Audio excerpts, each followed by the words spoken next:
شکریہ جی. بسم اللہ الرحمن الرحیم. ایاک نعبد و ایاک نستعین. شکریہ.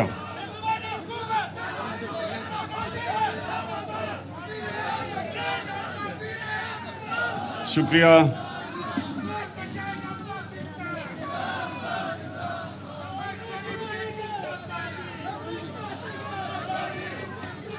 بسم اللہ الرحمن الرحیم. شکریہ شکریہ. بیٹھ سے آرام سے آرام سے آرام سے.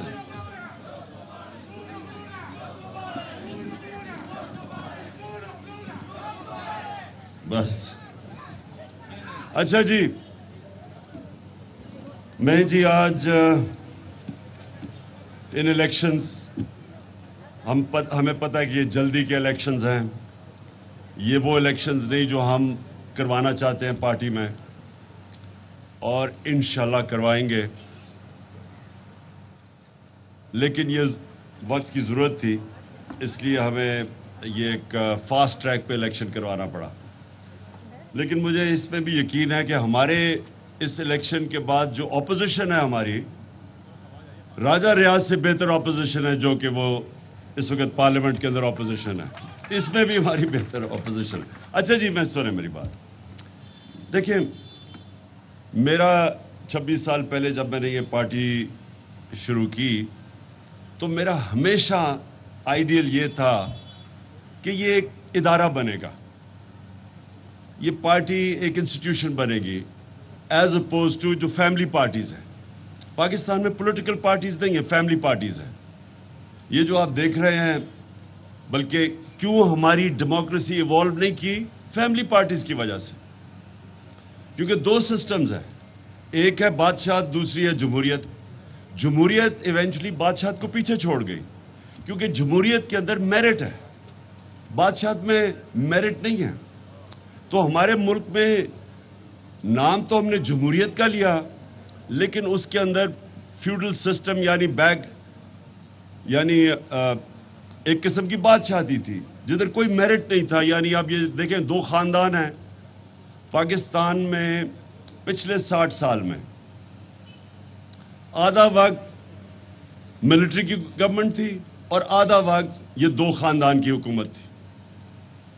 تو یہ ہمارا تو صرف 3.5 سال تھے جس میں انہوں نے اتنا شور مچایا کہ ملک میں تباہی ہوگی. اصل میں تو ان کے دور کی تھی. تو سنیں ذرا، پارٹی ہماری ادارہ تب بنے گی جب ہم ایک بہترین قسم کے الیکشنز کروائیں گے پارٹی میں.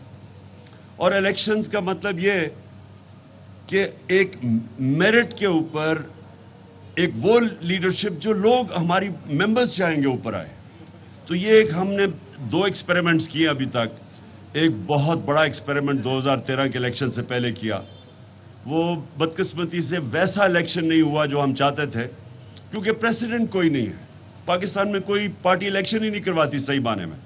تو وہ ہمیں بڑا مشکل لگا. ہمیں مسئلے آئے ممبرشپ کے سارے، بڑا 8-9 مہینے کا وہ ایک پروسیس تھا.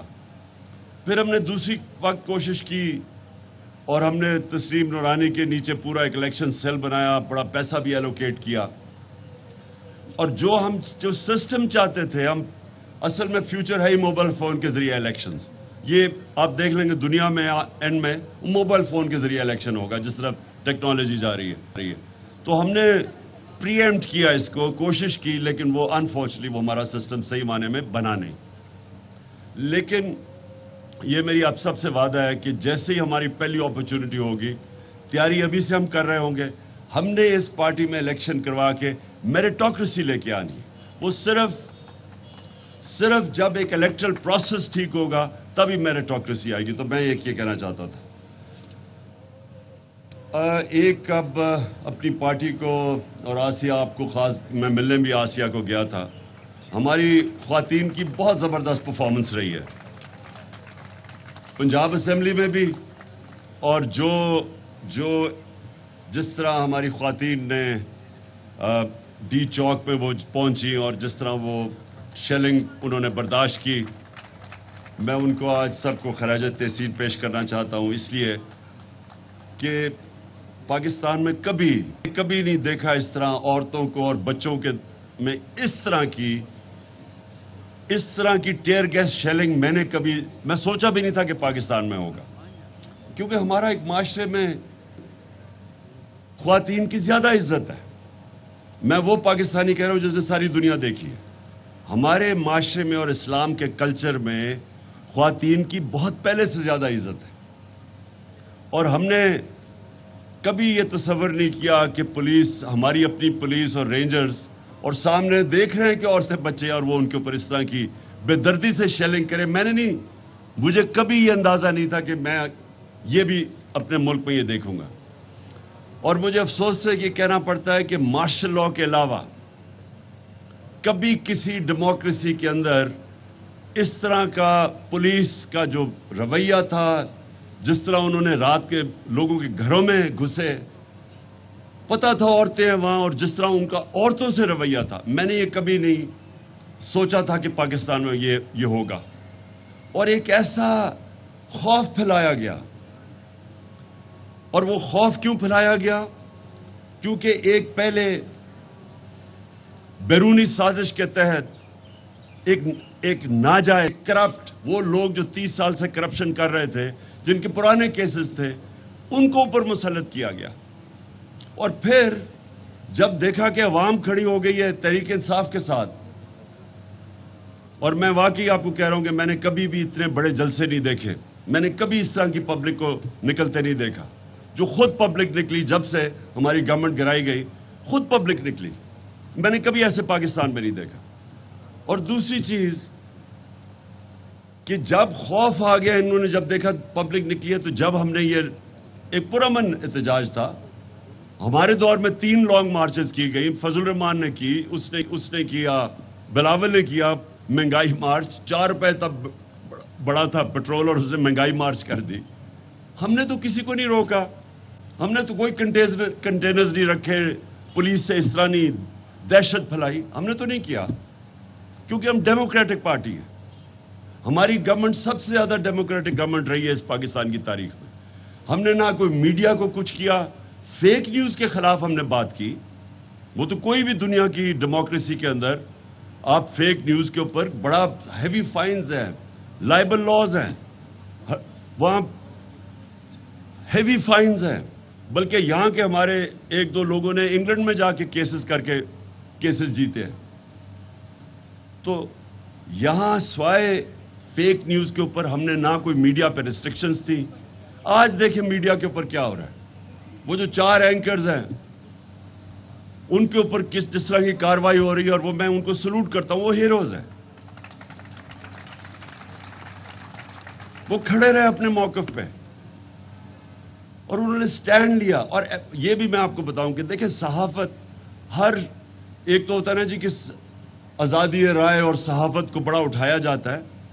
ہر چیز میں پولیٹیشنز میں اچھے برے ہوتے ہیں، صحافی اچھے برے ہوتے ہیں، لیکن جب ایک کرائسس آتا ہے جس طرح یہ آیا اور جو پریشرائز کیا گیا، میڈیا کا منہ بند کرنے کی کوشش کی گئی، اس کے اندر ایمرج کیے ہیروز.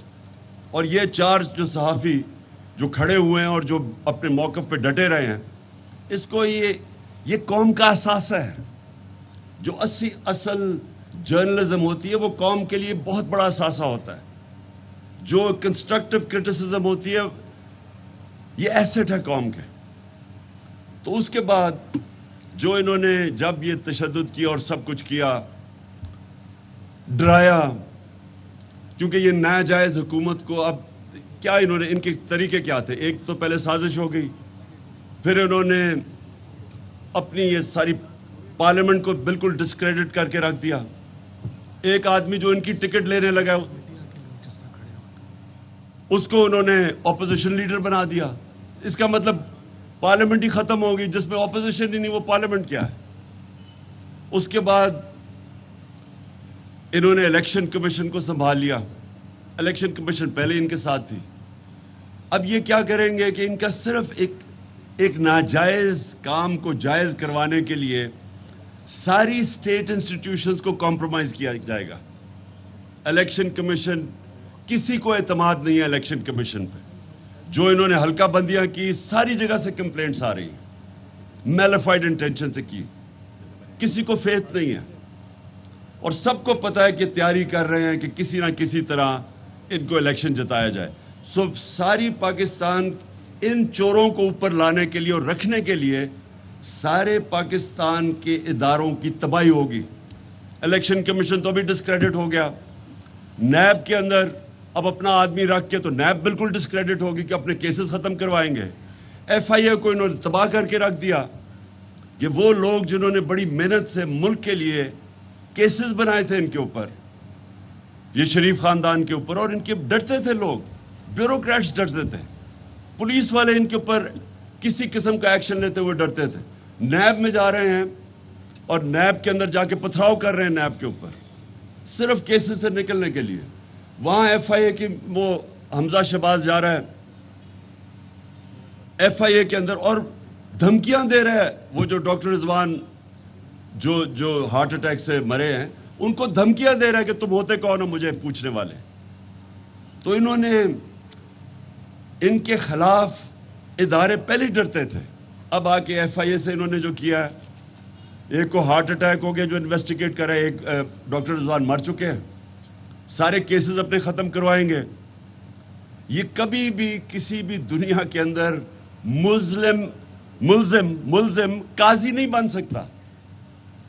ملزم کیسے جج بن سکتا ہے؟ وہ اوپر بیٹھ کے اب اپنے سارے کیسز نیب یہ ختم, اداروں کو, پولیس والے جو ایک کرپٹ آدمی جس کو یہاں بنا دیا ہے آئی جی پنجاب, ان کو لے کے آئے تھے خاص طور پہ یہ جو دہشت پھیلائی ہے انہوں نے, آئی جی اسلام آباد. تو ان لوگوں کو لایا گیا ہے اس لیے نہیں کہ ملک کی بہتری کے لیے, اس لیے کہ کرپٹ سسٹم کو آگے بڑھانے کے لیے. ایک وہ لوگ جو 30 سال سے اس اپنے آپ کو ثابت کر رہے تھے کرپٹ, جو آج کہتے ہیں کہ جی ہو ملک کے بڑے برے حالات ہیں, یہ 30 سال یہ بیٹھے ہوئے تھے. اور میں ایک چیز آپ کو آج میں نے میڈیا پہ بھی بات کی ہے آپ سب کے لیے, اس وقت دو بہت بڑے مسئلے بنے ہوئے ہیں آج پاکستان کے, ایک لوڈ شیڈنگ اور دوسرا مسئلہ ہے پانی کا کسانوں کے لیے. شور مچا ہوا ہے, کسانوں کا برا حال ہے. دونوں کے لیے ہم نے ہمارے دور میں 50 سال کے بعد ڈیمز کے پروجیکٹ شروع کیے. ہم نے 10 ڈیمز کے پروجیکٹ شروع کیے جس میں 3 بڑی ڈیمز ہیں, 2 بڑی ڈیمز ہیں, ایک بمان ڈیم ہے. وابڈا نے ہمارے دور میں ان کی کریڈٹ ریٹنگ ایسی تھی کہ ان کو انٹرنیشنل ڈائریکٹ سوورن گارنٹیز کے بغیر ان کو لون ملتے تھے. جب سے یہ آئے ہیں اور یہ بڑے اس کے بہت دور دراز اس کے اثرات ہوں گے پاکستان, جب سے یہ آئے ہیں پہلے موڈیز نے ان کی کریڈٹ ریٹنگ ختم کی, مائنس پہ کی, اور پھر جب سے جنرل مزمل گئے ہیں جو چیئرمین وابڈا تھے, جب سے انہوں نے ریزائن کیا ہے, وابڈا کی کریڈٹ ریٹنگ مائنس نیگیٹو میں چلی گئی ہے. اب اس کا کیا ایفیکٹ ہوگا کسی کو بھی سمجھ نہیں آ رہی. اس کا مطلب کہ جو یہ ہم کوشش کر رہے تھے 50 سال کے بعد, ایک تو پانی کی سٹوریج کرنا, کیونکہ وہ آگے پانی کے بہت بڑے مسئلے آ رہے ہیں. ہمارے پاس زمین ہے کئی, لیکن ہمارے پاس جو پانی کا شارٹیجز آئیں گی آگے, اس کے لیے پانی کی سٹوریج چاہیے. تو وہ ڈبل کر رہے, ہماری کوشش تھی اگلے 7-8 سال میں پانی کی سٹوریج ڈبل ہو جائے. اب یہ سارے پروجیکٹس مشکل میں پڑ جائیں گے کیونکہ ان کو قرضے نہیں ملیں گے, کیونکہ وہ جو پہلے باہر سے قرضے مل رہے تھے ڈائریکٹلی وابڈا کو جنرل مزمل کے زمانے میں, وہ اب ختم ہو جائیں گے, وہ رک جائے گا. اور قرضے ملیں گے تو بہت مہنگے, تو آگے ہمارے پاس ڈالرز کی شارٹیج ہے. تو یہ تو ایک چیز ہوئی ہے. اس کے علاوہ جو ایک اکانومی 6% پہ گرو کر رہی تھی اور مشکل سے ایک بینکرپٹ اکانومی کو سنبھال کے کرونا کے دور سے نیویگیٹ کر کے تیسرے سال میں 5.6% گروتھ ریٹ اور چوتھے سال میں 6%, پروجیکٹڈ 5ویں سال میں 7% تھی, وہ اکانومی آج سیدھی طرف تیزی سے نیچے جا رہی ہے. صرف یہی نہیں کہ مہنگائی تو اس کا, اور کبھی پاکستان میں اس طرح کی مہنگائی نہیں ہوئی جو انہوں نے کیا. میں نے کہا کہ 4 روپے کے اوپر اس نے شروع کر دیا تھا, پٹرول کی یا ڈیزل کی قیمت بڑھائی تو اس نے مہنگائی مارچ شروع کر دی تھی, جس پہ ہم نے بالکل اس کو روکا نہیں. وہ لوگ بھول گئے وہ مہنگائی مارچ, وہ لوگوں کو وہ کام پہ ٹانگنے والی وہ چیز یاد رہ گئی ہے. سارے اس لمبی مارچ میں جس میں بڑا پیسہ خرچ کیا گیا. لیکن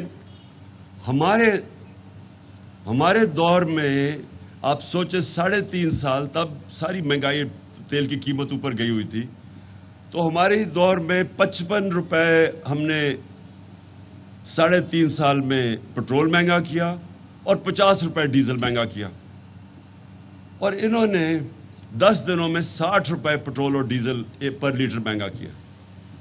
45% گیس مہنگی کی, بجلی کی قیمت انہوں نے 10 روپے یونٹ مہنگا کر دیا. یعنی اتنی مہنگائی پاکستان کی تاریخ میں کسی نے نہیں کی. اور ان کی ساری سٹیٹمنٹس دیکھیں, جب سے ہم آئے ہیں انہوں نے ایک شور مچایا ہوا تھا مہنگائی. تو جو انہوں نے 2 مہینے میں کیا ہے آپ ذرا دیکھ لیں, 3.5 سال اور 2 مہینے. اس کا مطلب کہ مہنگائی کوز نہیں تھا, کیونکہ اگر یہ ہوتا تو یہ روکتے, یہ اتنے بڑی مہنگائی نہ کرتے. مقصد کچھ اور تھا, اور وہ مقصد سامنے آپ کے آ گیا کہ آتے ساتھ ہی ان کے مسئلے تھے کرپشن کے کیسز کے. وہ کرپشن کیسز ختم کروانے تھے انہوں نے. سو ان کا اصل مقصد یہ تھا. امریکہ کا مقصد یہ تھا کہ وہ ایک پالتو کو لے آئے اوپر, ان کے نوکروں کو, اور وہ جو بھی IMF کہے گا وہ کریں گے. جو بھی اب ہمارے پیٹرولیم منسٹر نے جا کے, جب میں روس کیا تھا تو ہم نے نیگوشیٹ کر لیا تھا روسیوں سے کہ ہمیں سستا تیل دیں. ہمیں 30% ہم نے ان سے بات کر رہے تھے کہ ہمیں تیل سستا دیں. وہ نیگوشیٹ ہو گیا تھا. جب جیسے ہی واپس آئے انہوں نے نو کانفیڈنس وہ ٹیبل کر دی. تو وہ جب نو کانفیڈنس ٹیبل ہوئی تو سب کچھ سلو ڈاؤن ہو گیا. لیکن ان کا کام تھا, اگر ان کو واقعی مہنگائی کی فکر ہوتی تو ان کو فوری طور پہ وہ روس کا جو سستا تیل تھا اس کو پرسو کرنا چاہیے تھا. ان کا فائنانس منسٹر کہتا جی روس ہمارے پاس آ کے ہمیں آفر دے. یعنی تیل کی ہمیں ضرورت ہے لیکن روس کو کہہ رہا ہے کہ ہمیں آ کے آفر دے. یعنی اصل میں امریکہ کی اجازت کے بغیر یہ کبھی کوئی کام نہیں کریں گے. عوام پس رہی ہے. ہندوستان 40% کم پہ تیل خرید رہا ہے آج روس سے, 40% کم. جب ہم 60 روپے بڑھا رہے تھے لیٹر تو ہندوستان 25 روپے لیٹر کم کر رہا تھا, کیونکہ انہوں نے روس سے تیل لے رہے تھے. تو ان کو اگر فکر ہوتی اپنے لوگوں کی تو ان کا سب سے بڑی پرائرٹی تھی کہ وہ اس کو پرسو کرتے. پرسو کرنے کی تو بڑی دور کی بات ہے. ان کو تھوڑا سا ان کے خیال میں بھی آ جائے نا کہ ان کے جو ماسٹرز بیٹھے ہوئے ہیں واشنگٹن میں, امریکہ, وہ ناراض بھی ہو جائے تو یہ کبھی وہ آگے قدم نہیں اٹھائیں گے. ان کو کوئی فکر نہیں اپنی عوام کی. میری کنٹینشن یہ ہے کہ ان کے دونوں کے پارٹیوں کے سربراہ کے اربوں ڈالر, روپے نہیں, ان کے اربوں ڈالر باہر پڑے ہوئے ہیں. یہ کبھی کسی قسم کا اس قوم کے لیے سٹینڈ نہیں لیں گے جدھر ان کے ڈالر خطرے میں آ جائے. ان کو خوف یہ ہے کہ امریکہ اگر ناراض ہو گیا تو وہ ان سے ہوگا جو آج روسیوں سے ہو رہا ہے. جتنے روسی اولیگارکس کے پیسے باہر پڑے ہوئے ہیں, ہر روز آپ سنتے ہیں کہ ان کا جیٹ لے لیا, ان کی یاٹ لے لی, ان کے اکاؤنٹ فریز کر دیے. یہ ان کو ڈر لگا ہوا ہے کہ کہیں وہ ناراض ہو گئے تو ان کے پیسے پھنس جائیں گے. لہٰذا بجائے روس کا تیل لینے کے لیے انہوں نے اپنے پیسے بچانے کے لیے وہ کیا جو کہ امریکہ, انہوں نے حکم بھی نہیں دیا ان کو, تو اتنا کہ وہ ناراض نہ امریکہ ہو جائے, یہ کبھی کوئی کام نہیں کریں گے. اور میں بار بار بتاتا ہوں کہ 400 ڈرون اٹیکس کیے امریکہ نے جب یہ دونوں سربراہ تھے 10 سال میں, 2008 سے 18 تک 400 ڈرون اٹیکس کیے امریکہ نے. یہ انپریسیڈنٹڈ ہے کہ آپ کا ایلائی آپ پہ ڈرون اٹیکس کر رہا ہے. آپ ان کی جنگ بھی لڑ رہے ہیں, آپ کے لوگ بھی ان کی جنگ میں مر رہے ہیں, اور آپ کو ہی وہ ملک میں آ کے ڈرون اٹیک کر کے لوگ مار رہے ہیں, اور ایک دفعہ ان کے منہ سے نہیں نکلا. تو اسی لیے ان کو واپس لے کے آئے ہیں. یہ پاکستان کے لیے نہیں واپس آئے, یہ ایک فورن ایجنڈا کے لیے واپس آئے ہیں. ان کی کدھر خوشیاں بنی جب عمران خان گیا؟ سب سے زیادہ خوشی ہندوستان میں بنی. آپ ان کی میڈیا اٹھا کے دیکھ لیں, سب سے زیادہ وہ خوش ہوئے. اور اس کے بعد اسرائیل کے اندر وہ بڑے خوش ہوئے کہ جی یہ گیا. اور ویسٹرن اخباروں میں زیادہ تر میرے اگینسٹ یعنی انہوں نے وہ جب بعد میں پبلک نکلی تو تھوڑی چینج ہوئی ہے, لیکن شروع میں انہوں نے بھی بڑا نیگیٹو تھا. تو میرا ہندوستان مجھے بڑی اچھی طرح جانتا تھا کرکٹ کی وجہ سے, تو یہ کیا وجہ ہے کہ اس کی شہباز شریف سے بڑا خوش ہوئے؟ کیونکہ ان کو پتہ ہے کہ ان کے پیسے باہر پڑے ہیں، یہ فورن ایجنڈا کے تحت چلیں گے، وہ ایجنڈا جو پاکستان کی بہتریوں کے لیے نہیں ہے، ان کے لوگوں کے لیے، باہر کے انٹرسٹ پروٹیکٹ کرنے کے لیے، پاکستان کی عوام کے انٹرسٹ پروٹیکٹ کرنے کے لیے نہیں ہے۔ آج آپ یہ دیکھ لیں کہ جس طرف ہمارا ملک جا رہا ہے، یہ کس کو سوٹ کر رہا ہے؟ پاکستانی عوام کو تو نہیں سوٹ کر رہا۔ کس کو فائدہ ہو رہا ہے اس سے؟ جن کا ایجنڈا ہے پاکستان کو کمزور کرنا، جن کا ہمارے دشمنوں کا ایجنڈا ہے کہ پاکستان کے ٹکڑے کرنا۔ ہندوستان کے ٹی وی پہ عام بیٹھے ہوتے ہیں ان کے اینالسٹ اور کہہ رہے ہوتے ہیں بلوچستان کو علیحدہ کرنا ہے۔ میں نے کئی دفعہ سنا کہتے ہو کہ جی پاکستان کے ٹکڑے ہونے چاہیے۔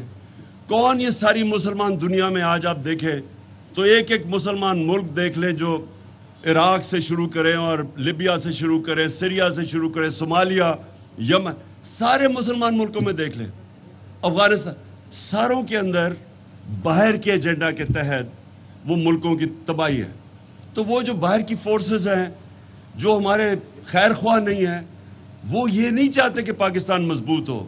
ان کو جو لے کے آئے ہیں وہ پاکستان اس لیے نہیں لے کے آئے کہ ملک مضبوط ہو، اس لیے کہ ہم غلام بنے، اور اس لیے یہ بہت امپورٹنٹ وقت ہے آپ کے لیے۔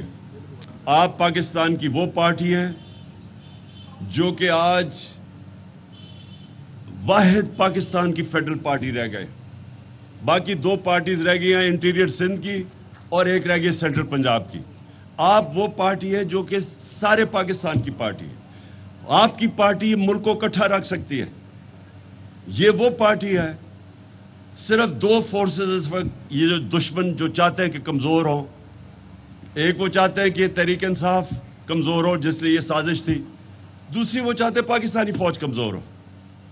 اور وہ جو فورسز ہیں جو ہم دونوں کے اگینسٹ تھی، وہ آج بڑے خوش ہیں کہ یہ شہباز شریف آ گیا۔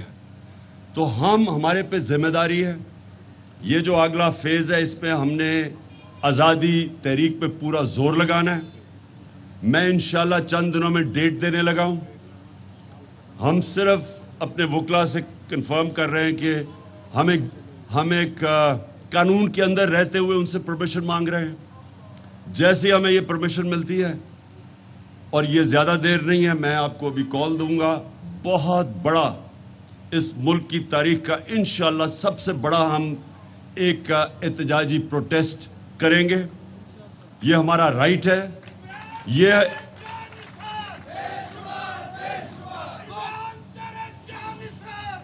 انشاءاللہ بس میں صرف آپ سب کو کہہ رہا ہوں کہ تیاری رکھیں، بس ہم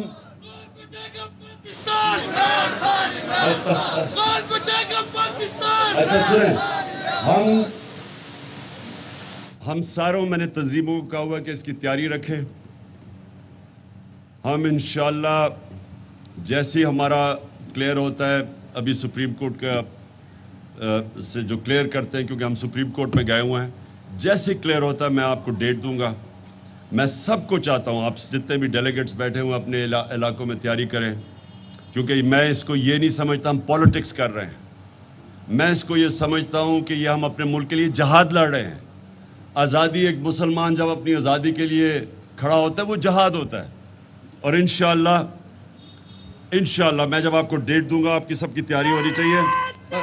بس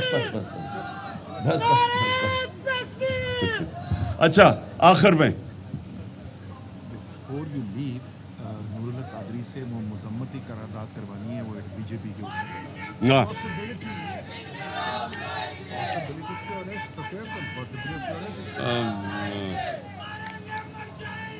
جی میں جب ابھی ختم کر رہا ہوں، بس قادری صاحب آپ آ کے وہ جو ہندوستان میں ہمارے نبی صلی اللہ علیہ وسلم کی شان میں گستاخی ہوئی اس کے اوپر ایک قرارداد پاس کریں گے۔ لیکن میں آخر میں صرف یہ کہنا چاہتا ہوں، آپ کی بہت بڑی ذمہ داری ہے، واحد پارٹی ہے جو اس ملک کو اکٹھا رکھ سکتی ہے۔ سارا سٹیٹس کو چوروں کا اکٹھا ہو گیا آپ کے خلاف، اور عوام آپ کے ساتھ آ کے کھڑی ہوگی. اور یہ جو عوام آپ کے ساتھ کھڑی ہوئی ہے یہ کبھی کبھی ملک کی تاریخ میں اس طرح قوم کھڑی ہو جاتی ہے ایک پارٹی کے پیچھے. یہ بھی ہمارے اوپر ذمہ داری ہے. اور انشاءاللہ میرا یہ ایمان ہے کہ آنے والے دنوں میں ہم ہی وہ پارٹی بنیں گے جو اس ملک کو حقیقی آزادی اور حقیقی جمہوریت کی طرف لے کے جائیں گے.